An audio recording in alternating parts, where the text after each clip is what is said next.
Sometimes the men wearing the badge are the last people ready to respect it. Rain hammered the streets of West Baltimore hard enough to blur the red and blue patrol lights outside Precinct 11 into streaks across the wet pavement. The city smelled like cold concrete, gasoline, and old smoke drifting through the storm drains. At 6:14 in the morning, while most of the station was still running on burnt coffee and bad attitudes, a black sedan rolled slowly into the parking lot beneath the buzzing fluorescent lights. Marcus Reed stepped out wearing a dark raincoat over a plain navy shirt, water dripping from the edge of his sleeve as he reached into the back seat and grabbed a worn duffel bag. He stood there for one quiet second, staring at the building through the rain. The same precinct his mother used to clean 20 years earlier. The same building where officers once walked past her without learning her name. Marcus adjusted the strap over his shoulder and walked toward the entrance. Before he could reach the security scanner, the glass door swung open and 3 white officers stepped outside laughing loudly at something on a phone screen. The tallest one, Officer Tyler Kane, stopped when he noticed Marcus standing there. His eyes moved slowly over the raincoat, the old car, the duffel bag. Then he smirked. "Back entrance is around the alley," he said casually. The other 2 officers chuckled. Marcus calmly reached into his coat and pulled out his badge holder. Tyler barely glanced at it before holding the door shut with one hand. "Relax," he said. "Didn't know they started delivering recruits this early." Another officer snorted. "Maybe Internal Affairs finally ordered us a diversity brochure." More laughter. Marcus said nothing. Rainwater slid from his coat onto the concrete as he lowered the badge back into his pocket. For a moment, the only sound was the static crackle from a police radio clipped to somebody's vest and the distant scream of a siren somewhere downtown. Tyler finally opened the door halfway. "Locker rooms downstairs, rookie," he said. "Try not to touch anything important." Marcus nodded once and stepped inside. The station smelled like bleach, paper, wet uniforms, and stale coffee left sitting overnight on hot plates. Officers moved through the halls with tired eyes and clipped voices, barely noticing him except for the occasional glance that lingered too long. A few saw a black man in plain clothes carrying an old duffel bag and immediately decided who he was before he spoke a single word. Marcus walked through the bullpen quietly, taking everything in. The walls lined with faded commendation plaques. The television mounted in the corner replaying footage from an overnight arrest. The young patrol officer tossing his feet onto a desk while laughing about somebody they picked up 2 hours earlier. Marcus kept walking, calm, silent, observing. Near the briefing room, Sergeant Daniel Brooks stood talking with 2 detectives beside a whiteboard covered in case photos. Brooks was broad-shouldered, silver-haired, and carried himself like every hallway belonged to him. He noticed Marcus immediately. "You lost?" Brooks asked flatly. Marcus met his eyes. "Just reporting in, sir." Brooks glanced toward Tyler. "This him?" Tyler shrugged with a grin. "Looks like it." Brooks gave Marcus a slow once-over before sipping from his coffee cup. "Well," he muttered, "let's hope the city lowered standards for paperwork instead of field work." A few nearby officers laughed under their breath. Marcus didn't react. Not a twitch. But behind his still expression, something colder settled into place. He had heard versions of those words his entire life. In classrooms, in traffic stops, in court buildings, in neighborhoods where people locked their doors when he walked by wearing a hoodie after dark. Brooks turned away dismissively and continued talking to the detectives like Marcus had already disappeared from the room. But Marcus stayed exactly where he was for another second, eyes drifting across the station floor, across the officers joking with each other, across the faded American flag hanging near the briefing room door. Then he quietly adjusted the strap on his duffel bag and kept walking deeper into the precinct while thunder rolled outside over the city. Marcus walked deeper into Precinct 11 while the storm rattled against the windows like loose gravel. The hallway lights flickered faintly overhead, washing everything in a pale yellow glow that made the station feel older than it really was. Officers moved around him carrying folders, radios, and half-empty coffee cups, but almost nobody acknowledged him directly. A few glanced at his face, noticed the unfamiliar badge clipped near his belt, then looked away with the same guarded expression people in the building had mastered over years of mistrust. Marcus reached the locker room downstairs and stopped in front of a narrow metal locker with peeling paint and a dent near the handle. His last name had already been taped to the front in black block letters. Read. Somebody had crossed it out once with a marker before writing it again underneath. Marcus stared at it silently for a second before setting down his duffel bag. The room smelled like detergent, wet boots, and old sweat trapped in fabric. Somewhere in the corner, a small television played the morning news while two officers argued quietly about overtime hours. Marcus opened the locker and hung his jacket carefully inside. Folded on the top shelf was a fresh patrol uniform, still crisp from dry cleaning. He ran his hand across the shoulder patch slowly. Baltimore Police Department. The same words his father used to wear before leaving home one night and never coming back. Marcus could still remember standing beside his mother at 12 years old while she stared through the apartment window waiting for headlights that never appeared. Nobody in the neighborhood talked much after that. They only lowered their voices when his father's name came up.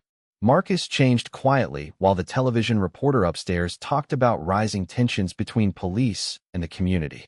Outside the locker room door, laughter echoed again. Tyler Kane walked in carrying a cup of coffee and stopped when he saw Marcus already dressed in uniform. "Well," Tyler said with a crooked smile, "look at that." They finally started issuing badges with pity. Another officer near the sinks laughed under his breath. Marcus adjusted the collar on his shirt without responding. Tyler leaned against the lockers casually. "You from around here?" Marcus nodded once. "West Baltimore." Tyler smirked. "That explains the car." More laughter. Marcus closed his locker slowly. The metallic slam echoed through the room louder than anyone expected. For half a second, silence settled over everything. Then Tyler shrugged it off and took another sip of coffee. "Do yourself a favor," he said. "Keep your head down around Brooks. He hates mistakes." Marcus looked at him calmly. "I will remember that." Tyler grinned. "Good answer." Upstairs, the station was beginning to wake up fully now. Phones ringing. Printers humming. Dispatch voices crackling through radios. Marcus stepped into the hallway carrying his duty belt in one hand while officers pushed past him toward morning briefing. Through the front windows of the precinct, the city looked cold and exhausted beneath the rain clouds. Storefront shutters rattled in the wind. Steam drifted upward from street grates. Sirens echoed somewhere far downtown like ghosts moving through concrete. Marcus paused beside the bullpen and watched a young Hispanic officer trying to calm an elderly woman who looked terrified after somebody stole her purse at a bus stop. Most people in the station barely noticed her. Marcus did. He noticed the way her hands shook while she spoke. He noticed the frustration in the young officer's eyes because nobody else had time to help. Without saying anything, Marcus crossed the room, pulled a chair away from a nearby desk, and gently set it beside her.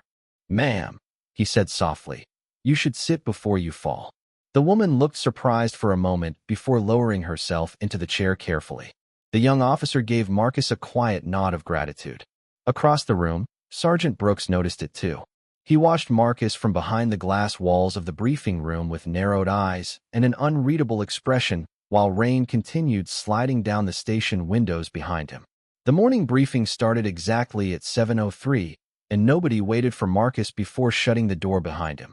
The room filled with the low hum of exhausted officers settling into metal chairs while rain tapped steadily against the narrow windows near the ceiling. Coffee steamed from paper cups. Radios hissed with dispatch chatter. Somebody near the back muttered complaints about night shift paperwork, while another officer laughed quietly at a joke Marcus could not hear. Sergeant Daniel Brooks stood at the front beside a whiteboard covered in street maps and arrest reports, sleeves rolled halfway up his thick forearms, silver hair trimmed sharp enough to match the tone of his voice. He carried himself like a man who had spent 30 years believing he was the smartest person in every room. The kind of officer younger cops copied without realizing how much damage that attitude caused over time. Brooks looked at Marcus only once before beginning the meeting. "City Council wants lower complaints this quarter," he said flatly. "That means cameras stay on, paperwork stays clean, and nobody gives reporters a reason to say this department has gone soft." A few officers nodded immediately. Marcus noticed how quickly they reacted to Brooks, almost like instinct. Respect mixed with fear. Brooks walked slowly across the room while speaking, tapping a marker against his palm. "Out there," he continued, pointing toward the rain streaking down the windows, "people already assume we are the enemy. You hesitate for 1 second, and they take advantage of it. You understand? Several officers answered at once. Yes, sir. Marcus remained quiet near the side wall, observing everything. Brooks noticed. You got something to add, Reed? The room turned toward him immediately. Marcus met Brooks's stare calmly. No, sir. Brooks smirked faintly. Good. Because rookies usually spend their first month learning instead of thinking. Light laughter spread through the room. Marcus heard Tyler Kane snicker under his breath while leaning back in his chair with his boots stretched out too far. Marcus said nothing. Brooks continued through the morning assignments, pairing officers into patrol units across West Baltimore. Every name sounded routine until he reached Marcus. Brooks glanced down at the clipboard. Reed, he said, you ride observation today. Desk reports, evidence runs, transport support. Nothing complicated. Tyler laughed softly again. Guess paperwork finally got back up. Brooks ignored the comment, but the corner of his mouth twitched like he approved of it anyway. Marcus simply nodded once. Understood. Across the room, Officer Elena Ramirez looked briefly toward Marcus before lowering her eyes again. She was one of the few people in the room who had not laughed all morning. Brooks moved on quickly, but Marcus noticed the deeper pattern beneath everything happening around him. It was not only the jokes. It was the assumptions, the quiet certainty that he did not belong there, that his uniform carried less weight than theirs before he had even spoken 10 sentences. After briefing ended, chairs scraped loudly against the floor as officers stood and filed toward the hallway. Tyler brushed past Marcus intentionally hard enough to bump his shoulder. Do not worry, Tyler said casually. Maybe next year they will trust you with traffic cones. More laughter drifted down the hall. Marcus steadied himself without reacting. He watched Tyler disappear into the bullpen beside two other officers still grinning to themselves. Then Marcus turned toward the front windows overlooking the street. Outside, the rain had finally started slowing down. Gray clouds hung low above the city rooftops while pedestrians hurried along sidewalks with umbrellas tilted against the wind. Somewhere across the avenue, a church bell rang softly through the damp morning air. Marcus stared through the glass for several quiet seconds before clipping his radio onto his belt. Behind him, Sergeant Brooks stepped out of the briefing room, carrying his coffee cup. One more thing, Reed, Brooks called. Marcus turned. Brooks studied him carefully, expression cold and unreadable. Around here, respect is earned, not handed out because of a badge. Marcus held his gaze calmly. I agree with you, sir. Brooks narrowed his eyes slightly, almost disappointed that Marcus refused to rise to the bait. Then he walked away without another word while fluorescent lights buzzed overhead and the station slowly swallowed the sound of his footsteps. By late morning, the rain had weakened into a cold mist that clung to the streets and turned every traffic light reflection into smeared color across the pavement. Marcus sat quietly in the passenger seat of an aging patrol cruiser beside Officer Elena Ramirez while dispatch calls crackled through the radio every few minutes. Elena kept both hands steady on the wheel, eyes forward, professional but distant in the way officers became after years of long shifts and difficult neighborhoods. For almost 20 minutes, neither of them spoke much beyond basic call responses. Marcus did not seem bothered by the silence. He spent most of the drive watching the city pass by through the window. Closed corner stores with metal grates pulled halfway down. Children in oversized hoodies hurrying across intersections before the lights changed. Elderly residents sitting beneath bus stop shelters trying to stay dry while steam drifted upward from street vents into the gray air. Baltimore looked tired. Not dangerous. Not hopeless. Just tired. The radio suddenly burst alive with a sharper tone. Unit 12 respond to disturbance outside Greenmont Market. Multiple officers on scene. Elena reached for the microphone immediately. Unit 12 responding. She glanced toward Marcus briefly. Looks like your paperwork shift just got interesting. Marcus gave a small nod as the cruiser turned onto Greenmont Avenue. When they arrived, 3 patrol vehicles already lined the curb with lights flashing against rain-soaked storefront windows. A crowd had formed near the entrance of a small grocery market where voices overlapped in frustration and confusion. Marcus stepped out of the cruiser calmly, immediately noticing the tension in the air. Near the sidewalk, a teenage black boy wearing a school backpack stood surrounded by 2 officers while Sergeant Brooks watched nearby with crossed arms. The teenager looked terrified more than angry, repeating the same sentence over and over. I did not steal anything. I swear I did not steal anything. One of the officers held the boy firmly by the arm while checking inside the backpack. People nearby had already started recording on their phones. Marcus observed quietly for a few seconds before his eyes moved toward the store owner, standing nervously near the doorway. The man looked uncertain now, no longer confident about what he had reported. Brooks noticed Marcus approaching and frowned immediately. "Reed," he snapped, "stay back unless somebody asks you." Marcus stopped beside Elena. The young boy shifted nervously as the officer holding him tightened his grip again. "Please," the teenager said shakily, "my bus pass is in there. That is all." The officer unzipped the backpack fully and paused. Inside were textbooks, headphones, loose papers, and a half-eaten sandwich wrapped in foil. Nothing else. A quiet murmur spread through the crowd. The store owner looked embarrassed. "I thought he was somebody else," he admitted weakly. Brooks looked irritated now, more concerned about losing control of the scene than the mistake itself. "Then clear the crowd," he ordered sharply. "Everybody move along." The teenager still looked shaken, breathing hard while trying not to look afraid in front of everyone watching. Marcus stared at the red marks forming lightly along the boy's wrist where the officer had been gripping him too tightly. Then Marcus stepped forward despite Brooks glaring at him from across the sidewalk. "Sir," Marcus said calmly to the officer holding the teenager, "you can let him go now." The officer hesitated, annoyed at being corrected publicly by the newest black officer in the precinct. Brooks immediately stepped closer. "I said stand down, Reed." Marcus remained composed. The kid did nothing wrong. Brooks lowered his voice dangerously. "You think this is the time to challenge senior officers?" Rainwater dripped from the edge of Marcus's uniform collar as he met Brooks's stare without flinching. "No, sir," Marcus answered quietly. "I think this is the time to treat people fairly." The entire sidewalk seemed to freeze for one heavy second. Even the crowd stopped talking. Brooks stared at Marcus with open disbelief now, stunned that a rookie would speak to him that way in public. Finally, the officer released the teenager, who quickly stepped backward, clutching his backpack against his chest. Elena watched silently from beside the cruiser, tension visible in her face. Brooks stepped closer to Marcus until only inches separated them. "Careful," he said coldly. "Respect disappears fast around here." Marcus did not move. "So does trust," he replied softly. Somewhere above the street, thunder rolled faintly through the clouds while police lights flashed silently across the wet pavement between them. The cafeteria inside Precinct 11 smelled like fried food, burnt coffee, and wet uniforms drying beneath overheated vents. By early afternoon, the storm outside had finally faded, but the gray sky still pressed heavily against the city, leaving the station wrapped in a tired fluorescent haze that made everyone look older.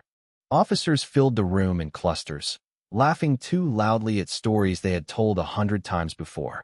Metal chairs scraped against the floor. A television mounted near the ceiling played local news with the volume low, while somebody complained about overtime cuts near the vending machines. Marcus entered quietly, carrying a paper cup of coffee and a small plastic container from the deli across the street. Conversations did not stop when he walked in, but several eyes followed him anyway. Tyler Kane sat near the center table beside two patrol officers and Detective Owen Pike, all leaning back comfortably like they owned the room. The second Marcus appeared, Tyler smirked into his coffee cup. "Look who survived his first lecture from Brooks," he called out. A few officers chuckled immediately. Marcus continued walking without responding. He chose a small table near the far wall beneath a flickering light and sat alone. Tyler watched him for another second before shaking his head dramatically. "You know what this place needs?" he said loudly enough for the whole room to hear. "Another training seminar about sensitivity." More laughter spread across the cafeteria. Owen Pike leaned back in his chair with a grin. "Maybe Reed can teach it." Somebody near the microwave added, "Only if the city wants better headlines." Marcus slowly removed the lid from his coffee, steady and expressionless, but inside his chest the pressure had started building like steam trapped beneath metal. He could feel every stare in the room measuring him before they knew him. Every joke carrying the same message beneath the laughter. "You do not belong here." Tyler pointed loosely toward Marcus with his plastic fork. "You notice how the department keeps hiring people who think feelings matter more than instincts?" Owen shrugged. "Public relations, man." Another officer snorted. "Next thing you know, we will need permission slips before traffic stops." Laughter bounced off the cafeteria walls again. Marcus remained still, calm on the outside, controlled, but his fingers tightened around the coffee cup just enough to wrinkle the paper slightly near the rim. Across the room, Officer Elena Ramirez sat alone near the windows, eating in silence. She glanced toward Marcus briefly, noticing the tension gathering around him, but said nothing. Nobody did, because nobody wanted to become the next target in the room. Tyler leaned farther back in his chair. "Tell me something, Reed," he said loudly. "You always this serious, or is that part of the Academy diversity package?" The table erupted again. Marcus lifted his eyes slowly toward Tyler. The room waited. Tyler expected anger. Expected Marcus to snap, so they could label him difficult before the week even ended. Instead, Marcus took one quiet sip of coffee and answered evenly. "I just came here to do the job right." The simplicity of the answer almost irritated Tyler more than a comeback would have. Owen Pike rolled his eyes. "Listen to Captain America over there." Somebody muttered, "St. Marcus." More laughter followed. Marcus lowered his gaze again, but the sound around him had changed now. It no longer sounded casual. It sounded mean, hollow, like men trying to convince themselves they were stronger than the person they kept mocking. Sergeant Brooks entered the cafeteria at that moment carrying a folder under one arm. The room straightened slightly when he walked in. Brooks immediately noticed Marcus sitting alone near the wall while the others laughed across the room. For one brief second his eyes lingered there. Then Tyler spoke again before the silence could settle. "Brooks," he called out, "your rookie almost gave us a speech on trust out there today." Brooks stared at Marcus across the cafeteria with a cold, unreadable expression. "Did he?" Tyler smirked. "Yeah. Kid thinks he is here to reform the whole city." Brooks walked slowly toward the coffee station without taking his eyes off Marcus. "That attitude usually disappears after enough years on the street," he said flatly. A few officers nodded immediately. Marcus sat motionless beneath the flickering light, hearing every word while the station buzzed around him with laughter, radios, and the sound of a city too exhausted to believe things could ever really change. Night settled slowly over Baltimore like smoke drifting across old brick buildings and empty intersections. By 9:30, the precinct had grown quieter, the loud daytime energy replaced by exhausted footsteps, ringing desk phones, and the constant low hiss of police radios bleeding through half-open office doors. Fluorescent lights buzzed overhead with a tired electrical hum that made the station feel colder after dark. Most officers had already left the bullpen for patrol routes or gone home carrying paper bags of takeout dinners and unfinished frustration from long shifts. Marcus remained alone near the records office reviewing transport reports nobody else wanted to finish. The sleeves of his uniform were rolled neatly to his forearms now, and a thin shadow of fatigue rested beneath his eyes, though his posture never changed. Calm, controlled, steady. Outside the tall windows near the hallway, mist drifted beneath the streetlights while distant sirens echoed softly through the city like fading memories. Marcus finally closed the last folder and stepped away from the desk. The station around him felt strangely empty now. He walked slowly down the hallway past framed photographs of retired officers lining the walls. Decades of faces staring outward beneath polished glass. Men celebrated as heroes.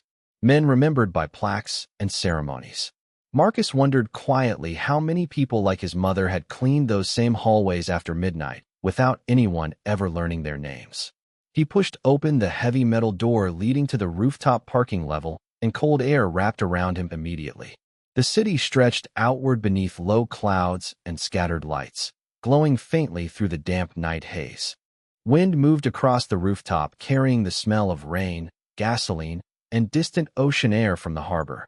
Marcus walked toward the edge of the structure where puddles reflected broken fragments of red warning lights from nearby buildings. For the first time all day, nobody was watching him. Nobody laughing. Nobody measuring him before he spoke. He rested both hands against the cool concrete barrier and closed his eyes briefly. The sounds of the city below blurred together into one long, restless breath. Somewhere nearby, a helicopter crossed slowly through the clouds with its spotlight sweeping over dark rooftops. Marcus reached into the inside pocket of his jacket and pulled out a worn leather wallet softened by years of use.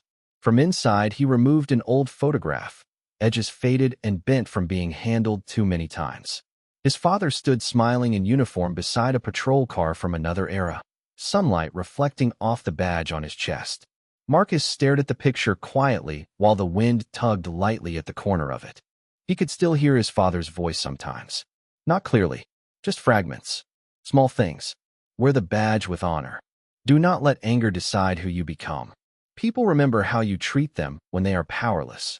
Marcus lowered the photograph slowly. Down on the street below, headlights drifted through intersections like streams of light moving beneath the rain-slick roads. Behind him, the rooftop door creaked open softly. Marcus slipped the photograph back into his wallet before turning. Officer Elena Ramirez stepped outside, carrying a cup of vending machine coffee in both hands. For a second, neither of them spoke. Wind moved between them quietly. Elena finally walked closer, stopping a few feet away beside the concrete barrier. "Brooks is furious about today," she said carefully. Marcus looked back over the city. "I figured." Elena studied him for a moment. "Most rookies would have apologized by now just to survive around here." Marcus gave a faint, tired smile that barely appeared before fading again. "I did not join to survive." Elena looked down into her coffee cup thoughtfully. "You really think this place can change?" The question lingered in the cold air between them. Marcus watched the city lights reflecting across the wet streets far below. "It has to," he answered softly. "Otherwise people stop believing the badge means anything." Elena said nothing after that. She only stared out across Baltimore beside him while the wind carried distant sirens through the darkness and the station lights behind them flickered against the rooftop puddles like fading stars. The next morning, the sky over Baltimore cleared for the first time in days, but the air still carried the damp chill left behind by the storm. Sunlight pushed weakly through the precinct windows, cutting long pale reflections across the tile floors and metal desks inside Precinct 11. Officers moved through the station slower than usual, running on stale coffee and too little sleep, while radios crackled with overnight reports from across the city.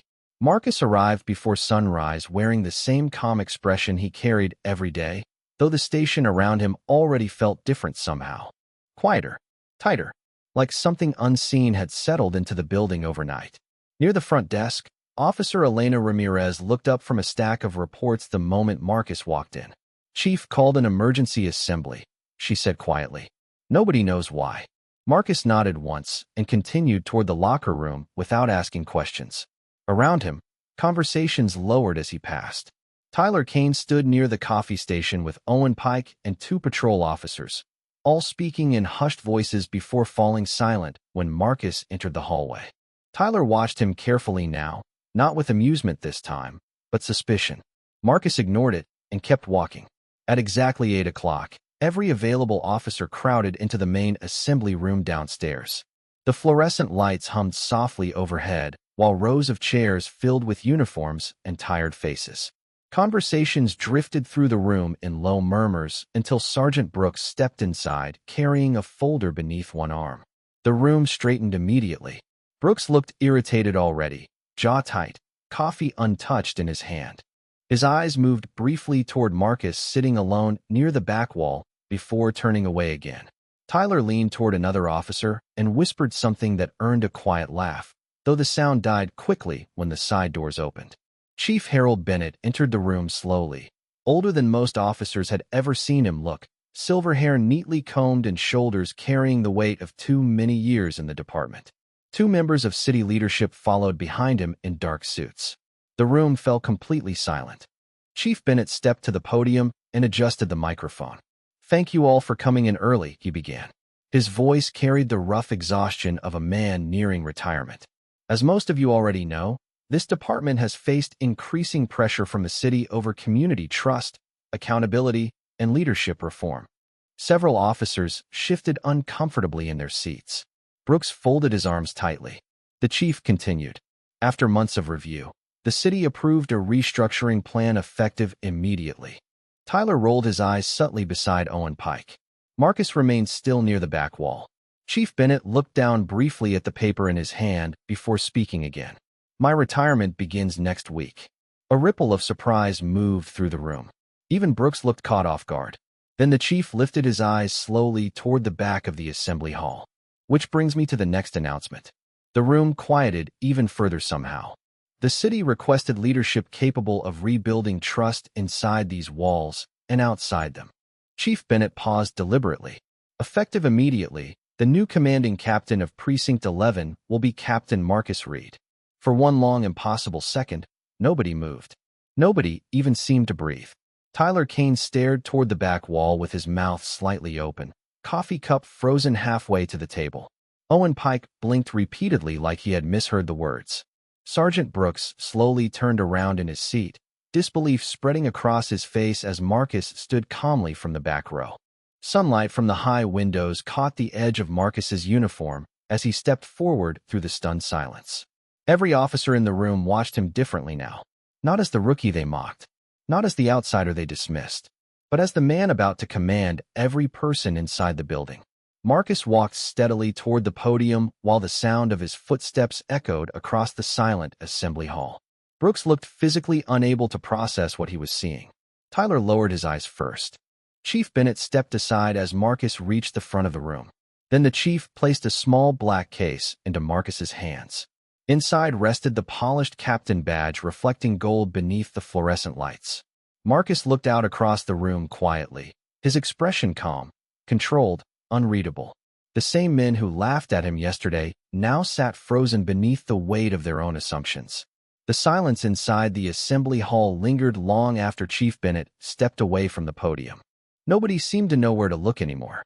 Officers who had spent the last 2 days laughing at Marcus now sat frozen beneath the fluorescent lights, their expressions shifting between embarrassment, disbelief, and quiet panic.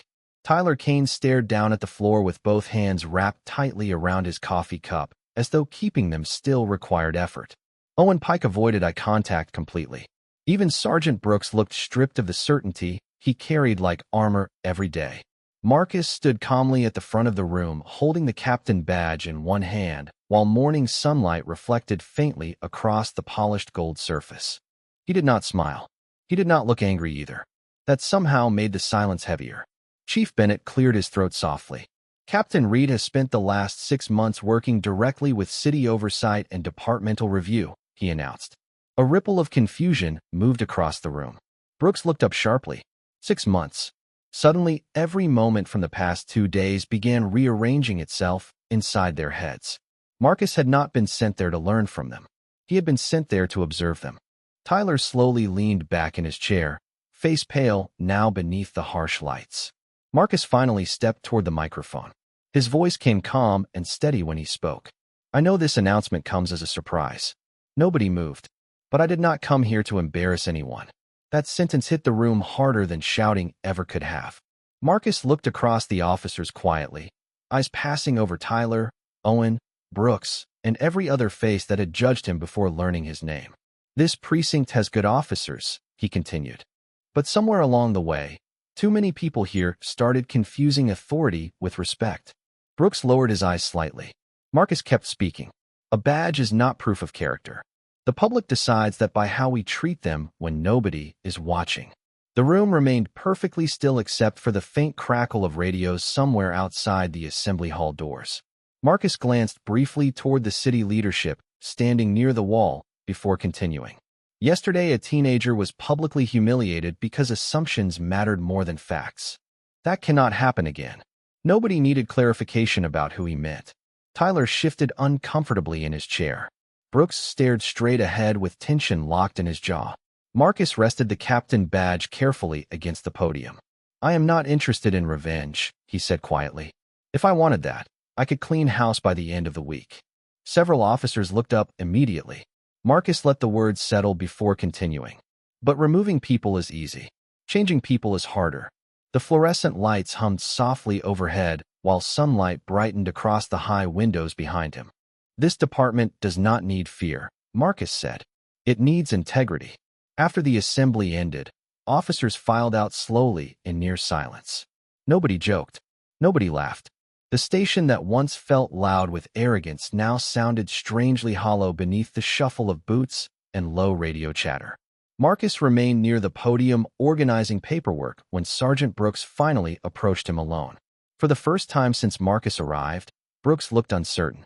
Older somehow, tired beneath the eyes. He stopped a few feet away and removed his reading glasses slowly. "Captain," he said quietly, almost struggling with the word itself. Marcus looked up calmly. Brooks glanced toward the emptying room before speaking again. "I owe you an apology." Marcus said nothing. Brooks swallowed hard. "I judged you before I knew anything about you."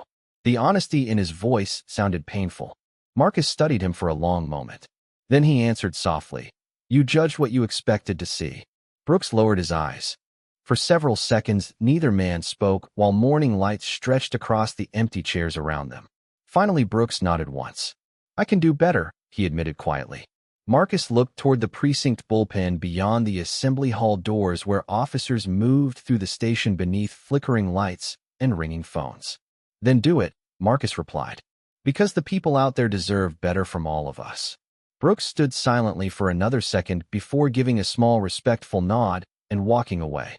Marcus watched him disappear into the hallway while the station slowly returned to life around them. But something inside the building had already changed. 3 weeks later, the atmosphere inside Precinct 11 no longer sounded the same. The loud, careless laughter that once echoed through the bullpen had faded into quieter conversations, shorter tempers, and something unfamiliar moving slowly through the station like cautious respect. The fluorescent lights still buzzed overhead. Phones still rang constantly. Coffee still burned in the old machine near the records office every afternoon. But people carried themselves differently now. Officers greeted civilians at the front desk with more patience. Complaints were handled instead of ignored. Body cameras stayed on without reminders. Small things. The kind of changes nobody notices immediately except the people who spent years waiting for them. Early one Friday morning, sunlight poured through the precinct windows in long gold streaks that reflected across polished floors still damp from overnight cleaning. Marcus stepped out of his office wearing his captain uniform with the badge resting neatly above his heart. Conversations softened automatically when he entered the bullpen, not from fear but awareness. Officers straightened papers. Radios hissed quietly in the background. Somewhere near dispatch, somebody laughed softly at a joke before quickly returning to work. Marcus walked through the room at an unhurried pace, acknowledging officers with calm nods as he passed. Near the front desk, the same elderly woman he helped on his first day sat speaking with Officer Elena Ramirez while waiting for transportation assistance. She noticed Marcus immediately and smiled warmly. "Captain Reed," she said. Marcus stopped beside her chair. "Good morning, ma'am."